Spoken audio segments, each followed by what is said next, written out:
afternoon, ladies and gentlemen. Thank you for the opportunity that you've granted me as part of Tsela Tsweu. My name is Deni Moka. And just to give you just the background of Tsela Tsweu, for those who don't know, is a idiom that has a dual translation, meaning a clear road ahead or best of luck on your journey. The founding mission statement for Tsela Tsweu is in creating a self-sustaining environment for any organization, for the organization and its employees, whereby we want to enrich our communities with the required skills, enabling them to live out their own individual dreams.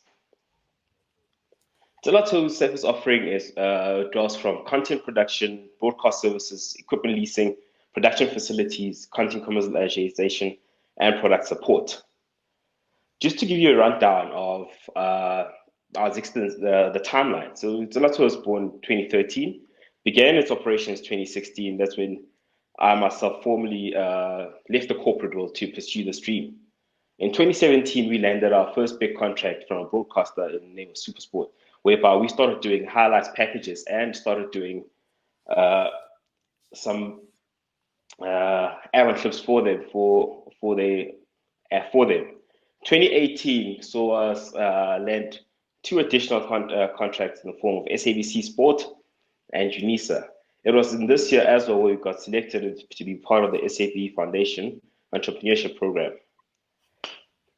This year as well we discovered during our growth journey, we had an idea to actually build and grow the company to another level, given what was happening within the digital environment in the world. So that saw the birth of Red Life TV. In 2019, we started the build of Red Life TV, the online distribution platform. Red Life TV, authentically African. Red Life TV is essentially an African SVOD online distribution platform, whereby it offers content producers an opportunity to showcase their work, while they retain their distribution rights and earn an income as long as their work remains on the platform.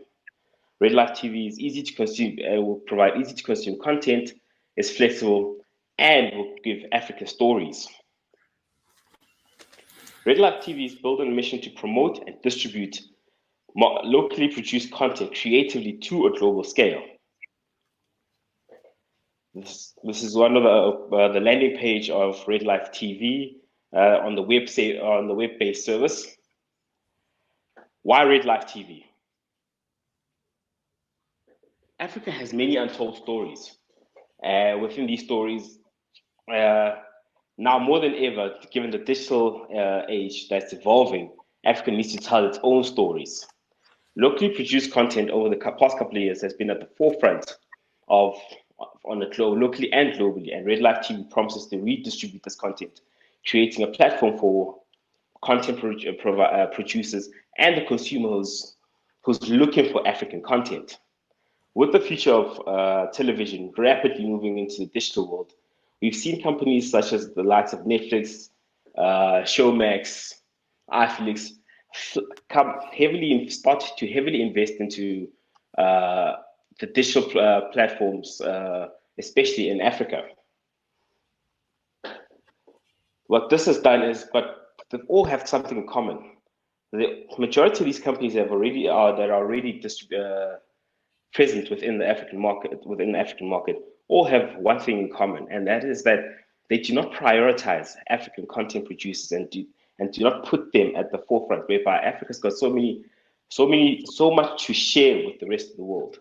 So what Red Life TV essentially does then is puts that local content and African content at the forefront of all of the platform, whereby the content creators are able to create a platform for themselves and create a living for themselves.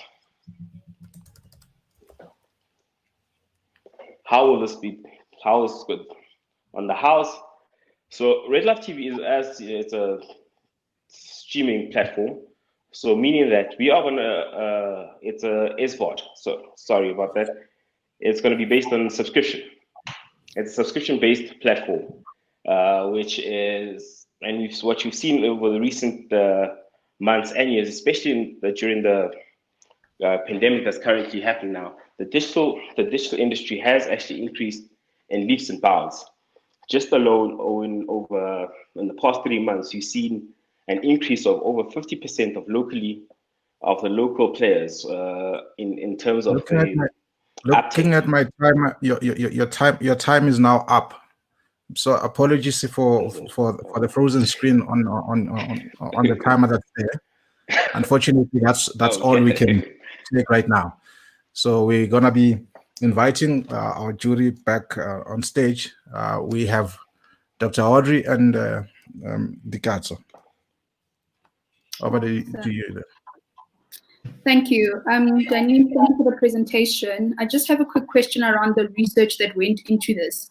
How do we know whether Africans actually want a platform where African stories are shared? So just take us through a little bit more around the research that went into it.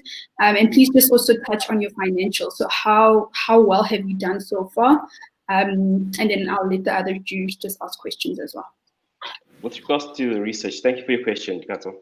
With regards to the research, Gavin, we've seen over the past couple of years the majority of international broadcasters who actually bring in their own journalists and producers into our African continent to actually seek stories in Africa, whereby this actually shows us and tells us that there are stories that are actually being told out there, but not by Africans, essentially.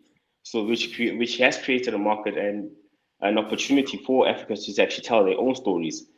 In a sense, just to answer, I don't know if I'm answering it properly, but at the same time, what this has done essentially is creating an opportunity, showing that what we can see as well that's going out there is that we are starting to see a lot more African stories on global platforms, whereby you're getting interest from majority of international-based companies coming into African platform, coming into Africa to get content.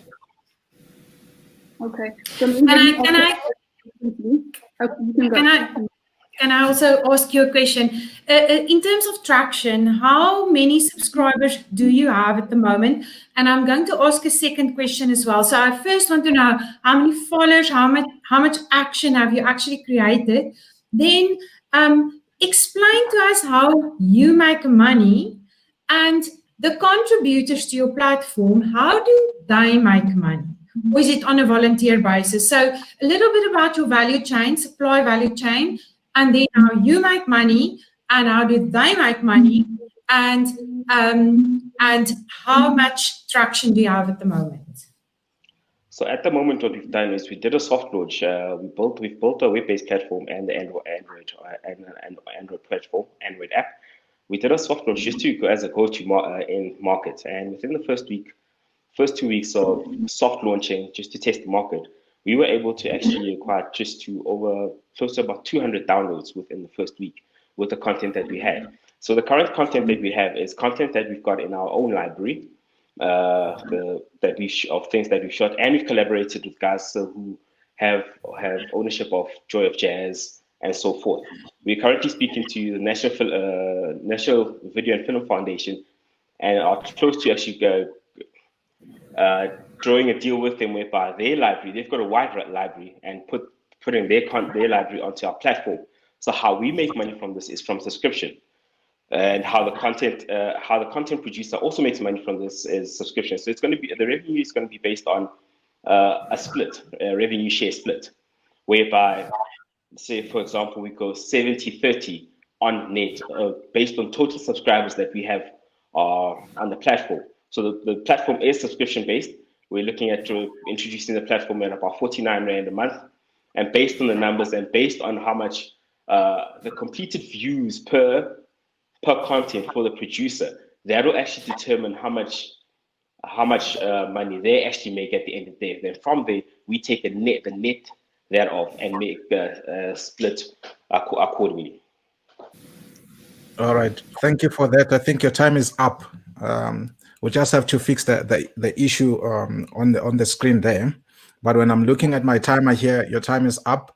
Unfortunately, we can't take some of the questions that are coming from the jury.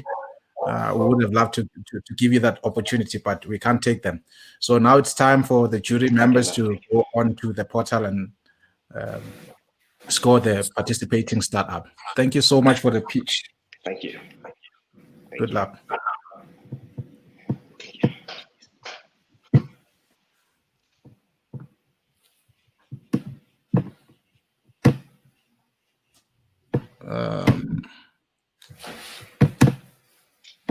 Lulu is saying it's for 30 minutes. I don't know. Time for one more question. Yeah, I think we can take one question. I think Mr. Alon asked, how much money are you raising, and how do you plan on paying back? So far, we're actually looking at raising close to about 300,000 Rand, just so that we can actually complete the build of our internet, our iOS app, and as well as to provide us with the marketing for marketing as well. All right, time's up. Jury members can go and score.